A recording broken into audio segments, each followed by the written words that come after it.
안녕하십니까. 오늘은 미국 공적 부채에 대한 이야기를 좀 드리겠습니다. 미국이 관세 전쟁으로 100년 국채를 강매한다, 이런 이야기가 지금 돌고 있죠. 한덕수와 트럼프 통화 내용은 무엇일까? 평가 절하와 인플레이션, 그리고 이제 볼커가 뒤따르게 될 것이다. 트럼프가 이란 공격을 만류했다, 이런 내용을 중심으로 방송을 진행했습니다. 먼저 한덕수 대통령 권한대행과 이제 트럼프의 통화 내용, 이 내용은 여러분들 다 아십니다. 그리고 이것과 둘러싼 루머들, 그리고 야당에서 한덕수가 도대체 이 트럼프와 어떤 이야기를 했길래 트럼프가 통화 내용에 엄청 만족한다, 만남을 기다리고 있다, 이렇게 이야기를 했을까? 그리고 이 트럼프가 한덕수 총리의 대통령 출마를 지지한다, 좀 이런 황당한 주장도 있습니다.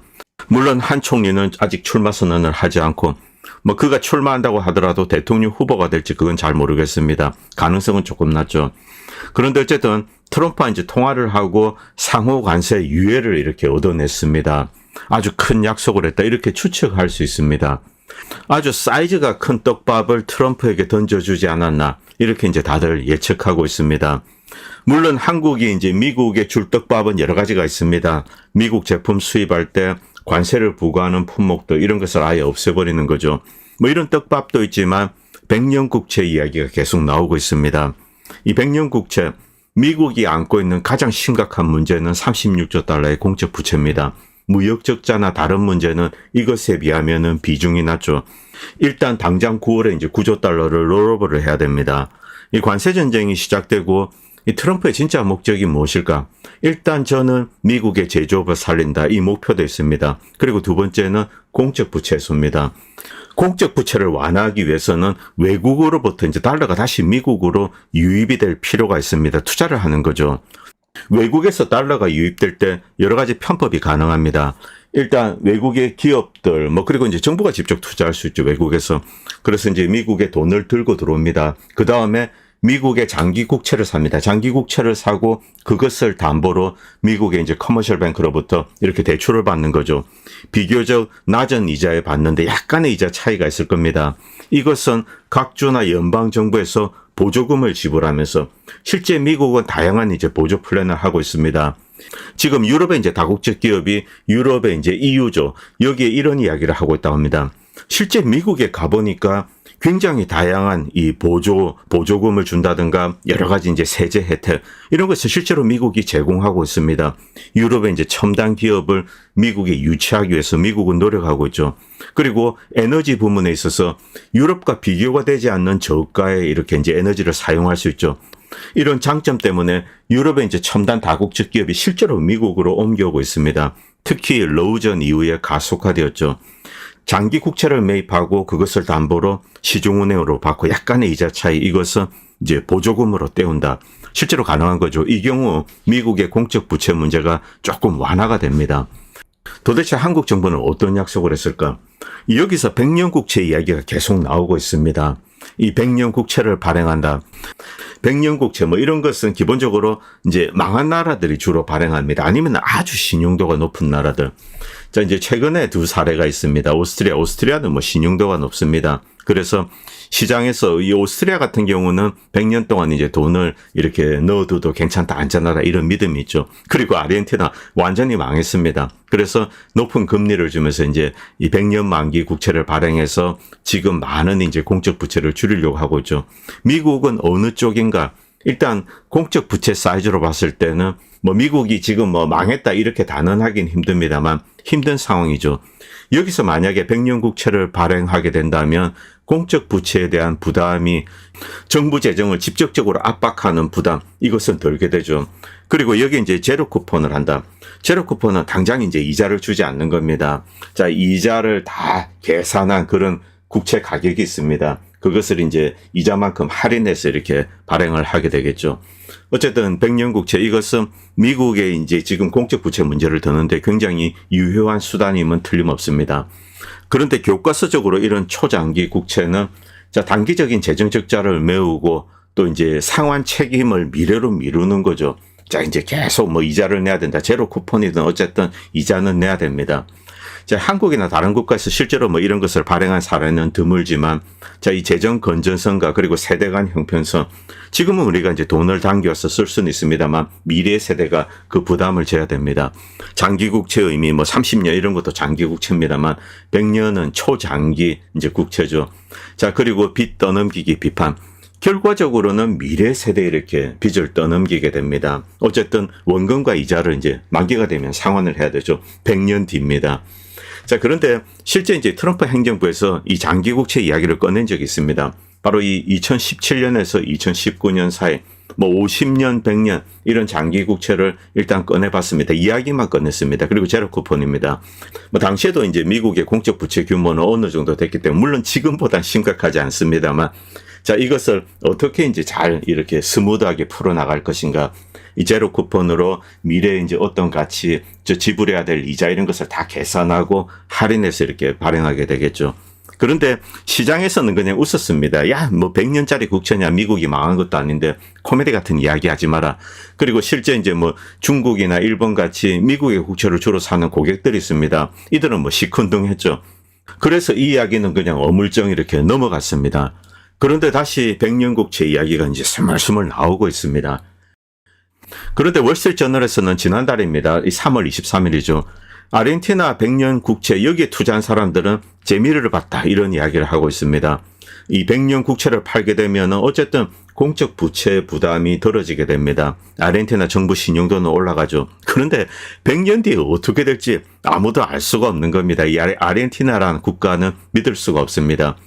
이 미국이 밀레이가 되고 나서 특히 바이든 정부 때입니다. 여러 가지 이제 전폭적인 어떤 재정적인 보장 장치 이런 것을 추가적으로 제공했죠. IMF 이런 데서 이제 밀레이는 철저하게 친미적인 노선으로, 그리고 이제 달러를 사용하겠다 이런 주장까지 했기 때문에 이 아르헨티나를 도와줬습니다. 그래서 이제 아르헨티나 신용도가 좋아졌습니다. 당연히 국채 이제 가상금리가 이렇게 쭉 내려가게 되는 거죠. 그래서 100년 모래 이제 투자를 했는데 이익을 봤다 이런 기사를 딱 올립니다. 이런 식으로 초장기 국채 투자에 대한 밑밥을 까는 거죠. 그러나 지금 이제 미국이 100년짜리 국채를 발행한다. 이 경우 우리는 인플레이션과 그리고 이제 그 100년 기간 동안에 달러 가치 하락, 이것에 대해서 이제 고민하지 않을 수가 없습니다. 그래서 100년짜리 이런 데 투자한다 이런 것은 이제 꺼려하게 되는 거죠. 그런데 여기서 미국이 과거에 어떤 방식으로 이 공적 부채 문제 이것을 들어왔는가, 재정 적자 이런 것을 해결해 왔는가, 여기서 떠올릴 필요가 있는 사람이 바로 닉슨과 그리고 그 이후 이제 지미 카터와 레이건 때 볼커입니다. 볼커는 초고금리로 인플레이션을 잡았던 사람으로 이제 한국에 널리 알려져 있습니다. 그 기간에 어떤 일이 있었는지 잠깐 보도록 하겠습니다. 일단 1971년에 이제 금태한제를 포기합니다. 혁명적인 선언이죠. 이 베트남전으로 이제 미국은 거의 뭐 망한 상태입니다. 이래서 금태한제를 포기했는데 뭐 금이 없으니까 바꿔줄 수가 없습니다. 그리고 달러 가치는 수직으로 추락했습니다. 71년 1월 기준으로 한 80년대까지 달러 가치가 한 30% 정도 날아갔습니다. 그리고 미국 경제는 계속 이제 빈사 상태입니다. 베트남전 이후 후유증을 치료했죠. 그리고 많은 재정 적자, 공적 부채 이런 문제가 있기 때문에 미국은 뭐 30년 몰이나 이런 거 이제 장기 국채를 계속 팔아댔습니다. 자, 그리고 미국은 이제 돈을 많이 찍어냈습니다. 당연히 인플레이션은 뒤따르게 됩니다. 그리고 이 시기에 이제 스텔시한 달러 평가 절하, 그리고 이제 돈을 풀어서 이 통화 팽창이 일어나고 당연히 이제 인플레이션은 치솟게 됩니다. 그런데 이 모든 것은 결국 추적하면은 재정 적자, 뭐 공적 부채 이것 때문입니다. 이 장기 국채로 일단 판 다음에 자, 이 달러 가치가 하락하게 된다. 자, 그리고 이제 인플레이션은 뭐 당연히 뒤따르게 되는 거죠. 돈을 많이 찍어내니까. 빚에 다른 통화 대비 혹은 금 대비 이 상대적인 가치가 축소되게 되는 거죠. 자, 그리고 이제 돈을 찍어서 장기 국채를 다시 이제 환매를 하고 갚아버리고 이런 식으로 이제 덮는 겁니다. 그리고 돈을 많이 찍어냈기 때문에 당연히 이제 인플레이션에 뒤따르게 됩니다. 자, 그리고 이제 볼커가 등장합니다. 금리를 뭐 빠르게 올려버린 겁니다. 이 금리를 올리면서 자, 이 국채 가격도 이제 하락하게 되죠. 그래서 이제 장기 국채를 들고 있는 사람들은 이제 시중에 내놓고 팔게 됩니다. 또 이제 미국의 재무부는 이것을 환매하게 되는 거죠. 자, 이런 식으로 한 10년에서 한 20년 정도 걸친 기간, 이 기간 동안 미국은 이제 공적 부채를 이렇게 좀 줄여오게 됩니다. 그리고 이제 90년대 미국은 재정 흑자에 이렇게 오르게 되는 거죠. 미국 경제가 이제 건강해졌습니다. 미국 입장에서는 뭐 71년부터 한 89년까지 잃어버린 20년이라고 할 수 있습니다. 물론 조금 과장된 표현입니다만 이 시기에 뭐 일본이나 이런 강자들이 이제 독일도 엄청 컸습니다. 한국도 컸죠. 그리고 세계 경제에 이렇게 강자로 이제 부상하게 됩니다.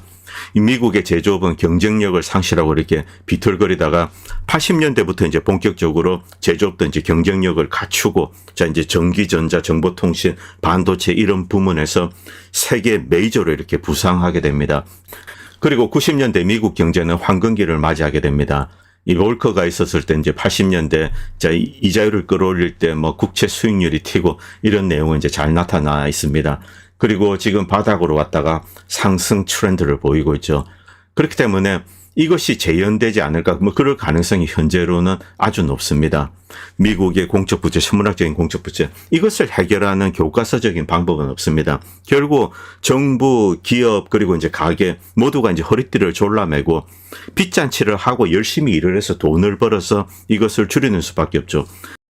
그런데 이제 지금의 공적 부채 문제가 급작스럽게 어떤 이제 금융 공황으로 비화된다. 이런 것은 막아야 됩니다. 그렇게 하기 위해서는 절대 시간이 필요합니다. 바로 이 장기 국채는 그 절대 시간을 버는 거죠. 길면 길수록 좋습니다. 50년보다는 100년이 좋은 거죠. 그래서 이제 이 100년 국채 이야기가 나오고 있습니다. 그런데 일반 민간 섹터에서는 100년 뒤에 어떻게 될지 우리가 어떻게 알아. 그리고 미국이 망할 수도 있고 그 다음에 달러 가치가 추락할 수도 있습니다. 이건 너무나 이제 당연한 예측입니다. 그렇기 때문에 민간 섹터는 아주 높은 금리를 주지 않으면은 초장기 국채는 사지 않습니다. 이때 미국은 각국의 중앙은행에 강매를 할 수가 있는 거죠. 이것이 바로 2023년에 있었던 데이지 체인입니다. 비교적 장기 국채를 각국의 중앙은행들이 다이렉트로 돈을 찍어서 사도록 만든 거죠.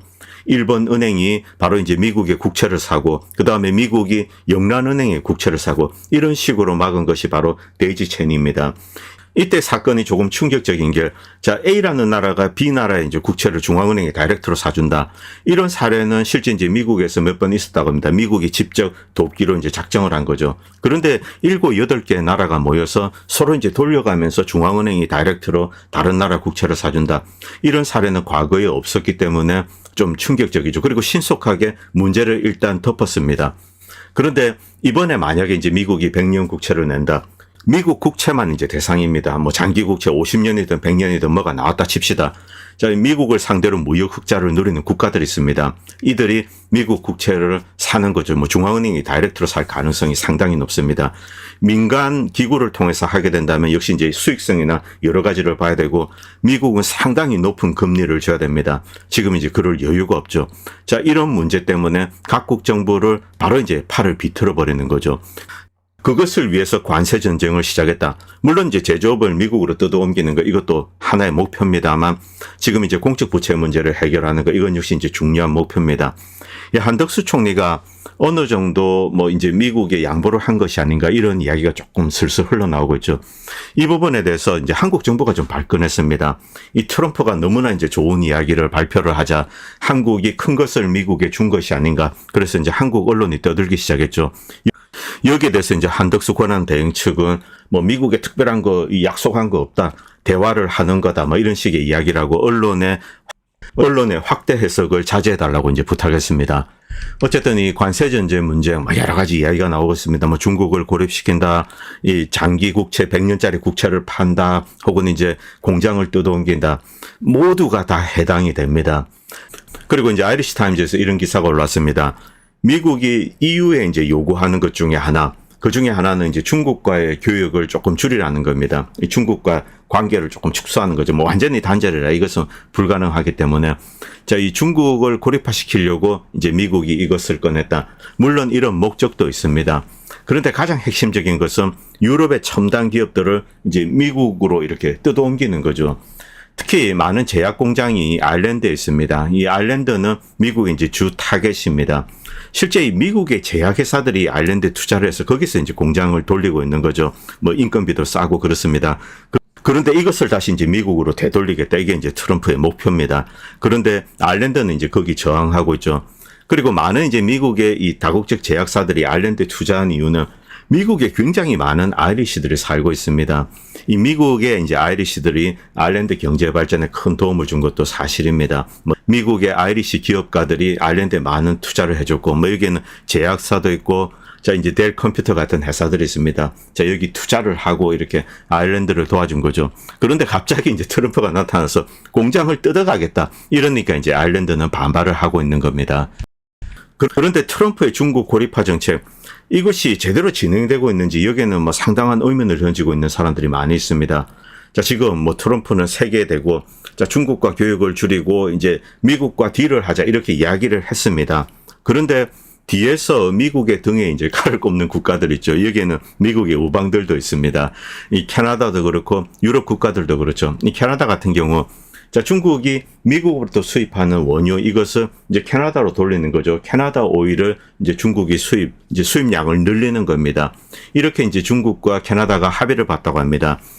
트럼프가 캐나다를 합병하겠다 이런 이야기를 꺼내자 지금 캐나다에서는 반미 감정이 이제 끌어오르고 있다고 합니다. 캐나다 사람들 미국에 많이 놀러 왔는데 놀러 오지도 않고 미국 물건도 사지 않고 이러고 있다고 합니다. 어쨌든 캐나다, 아일랜드 그리고 유럽의 몇 개 국가들은 오히려 미국에 이제 등을 돌리고 이제 중국과 결탁하는 그런 모습을 보이고 있는 거죠. 그리고 베트남 관련되어서도 이 베트남 수상 이제 1인자, 2인자가 시진핑 총리랑 만나고 캄보디아도 그렇습니다. 그리고 인도네시아 같은 경우는 러시아 해군 기지를 인도네시아에 짓도록 하겠다. 이런 이야기까지 나오고 있습니다. 그렇기 때문에 트럼프의 정책이 스무드하게 풀려갈지는 계속 지켜봐야 할 것 같습니다. 미국에 살고 있는 사람의 입장에서는 자, 일단 공적 부채 문제를 스무드하게 풀 수 있는 어떤 기반을 마련하는 것, 이것이 중요하죠. 그리고 두 번째는 제조업을 다시 부활시키는 겁니다.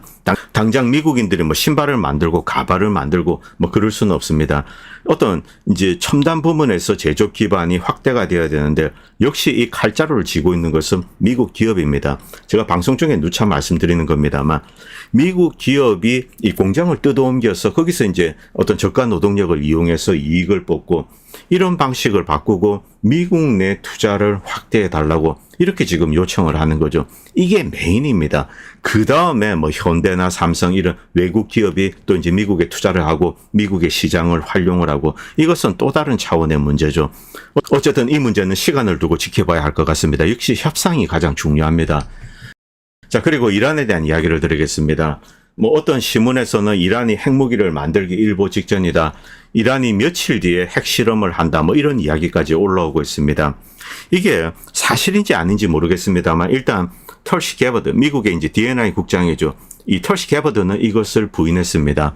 이란은 핵무기를 개발하는 그런 작업을 지금 하고 있지 않다. 이렇게 이제 DNI 국장은 이야기를 했습니다. 이런 상황에서 이제 뉴욕타임즈에서 좀 큰 기사가 나왔습니다. 그리고 이것을 받아서 이스라엘 언론 그리고 전 세계 언론이 함께 올리고 있습니다.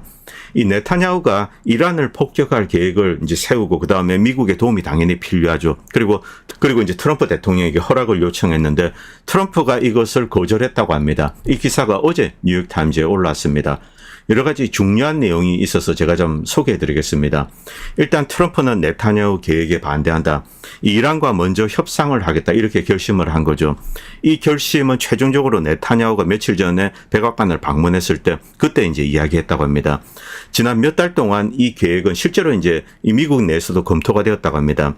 주체는 이스라엘입니다. 그런데 미국의 도움이 필요하죠. 자, 네타냐후는 미국의 도움을 요청하고 그리고 이제 제가도 받아야 됩니다. 그래서 이제 왔는데 트럼프는 최종적으로 일단 거절했습니다. 이란과 먼저 협상을 하겠다.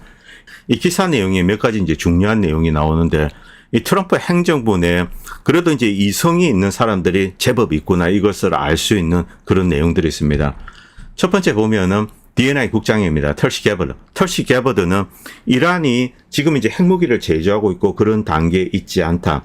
그렇기 때문에 협상의 여지가 있다. 이제 시간이 있다는 거죠. 그렇기 때문에 지금 이란을 폭격하는 것, 이것은 미국을 자칫 잘못하면은 이란과 이제 긴 전쟁으로 이제 이렇게 수렁 속으로 빨아들일 수 있다. 이것은 미국이 원하지 않는 거다. 미국은 지금 큰 전쟁을 할 여력이 없습니다. 이 점을 털시 게버드가 이제 지적을 했습니다. 비서실장 수지 그리고 국방부 장관 헤그세스 그리고 이제 부통령 제이디 벤스 이들 모두 일단은 반대했다고 합니다.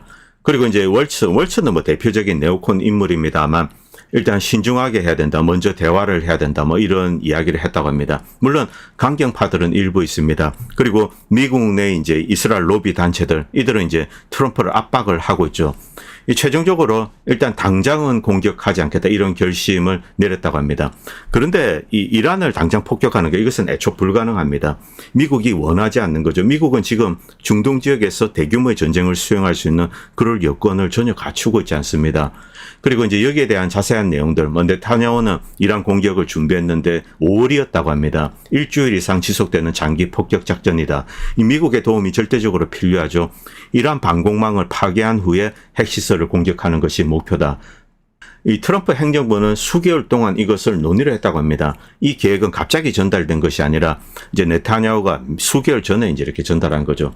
결국 이것을 거절했다. 제이디 벤스는 이란과 합의에 도달할 수 있는 어떤 기회가 있다. 그래서 외교를 먼저 하고 그다음에 협상이 실패하면은 그다음에 이제 생각하자. 이런 이야기를 했습니다.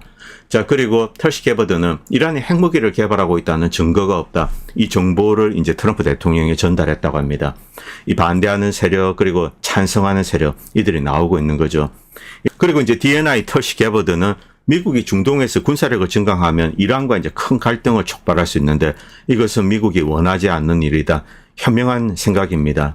결국 이제 제디 벤스나 헤그세스 그리고 뭐 마이크 월츠도 마찬가지입니다. 이 털시 게버드 이들은 어느 정도 이성이 있는 인물이다. 뭐 그렇게 생각할 수 있습니다. 그래서 당장은 뭐 이란과의 전쟁 가능성은 좀 낮지 않겠나 이렇게 추정이 됩니다.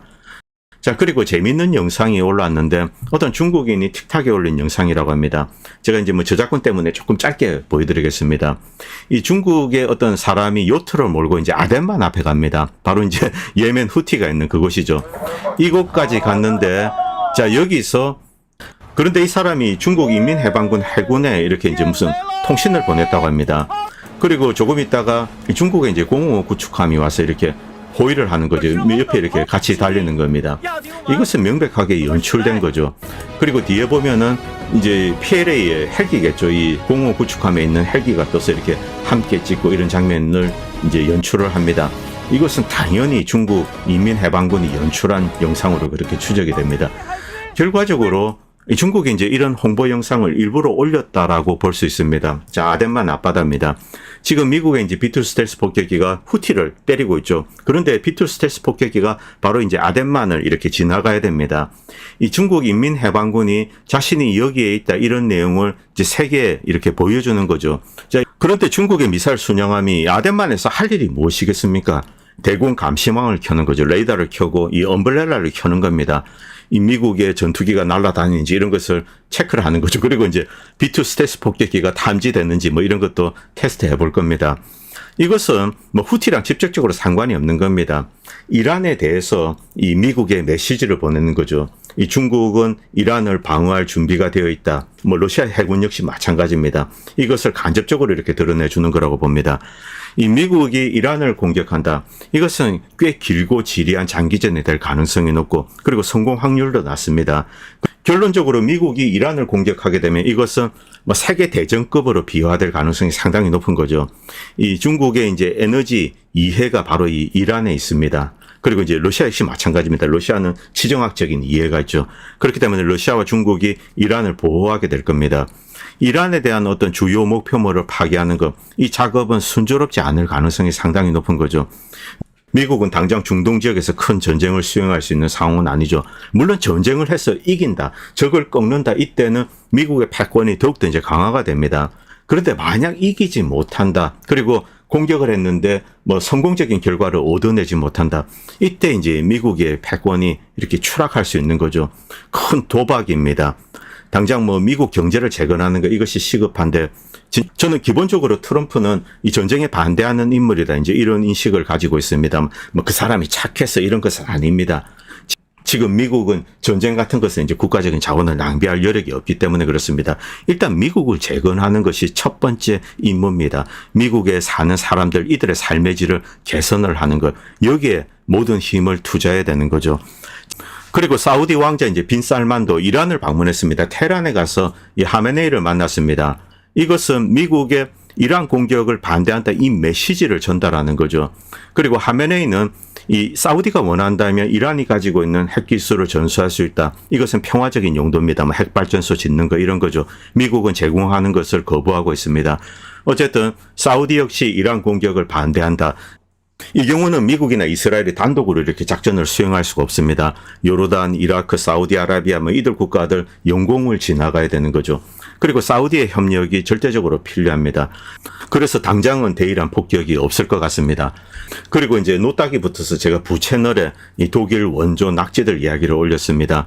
이 링크는 제가 이제 첫 번째 댓글, 핀 댓글에 올리도록 하겠습니다. 혹시 안 보신 분들은 봐주시기 바랍니다. 감사합니다. 다음 편에 뵙겠습니다. 본 채널은 시청자님들의 후원으로 유지됩니다. 여러분의 도움은 작은 미디어에 큰 도움이 됩니다. 감사합니다.